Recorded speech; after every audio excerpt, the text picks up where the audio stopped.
Avon. Ayan siya. Ito kukuha ako ng items na para meron akong madala galing sa Avon.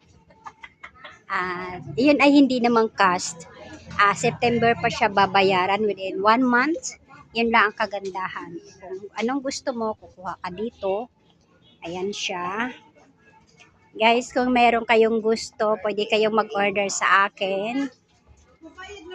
Yan. Para sa unang pasok ko dito po sa Avon. Yan. Ito yung mga bra. Nagbigay lang ako sa iyo ng brochure para makita niyo yung bra kung anong size ang gusto niyo. And then, mga pabango, nandoon sa kabila pala.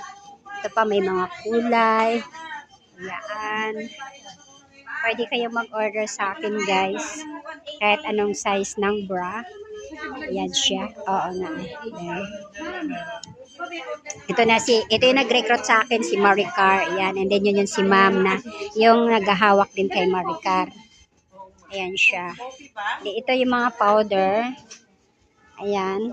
Pwede kayong mag-order sa akin pag ibigay niyo ko sa inyo yung brochure ko. Ayan. Mamili lang sa brochure para anong gusto nyo, i-order nyo sa akin. I hope magustuhan ninyo. And then, dito yung mga left 10. Ayan. Meron siya, masyado siyang dikit sa kamay. Iniris ko na lang talaga. Yan siya, Maganda siya, pero nakaano kasi ako, lip tattoo Pero pwede naman siyang i-double.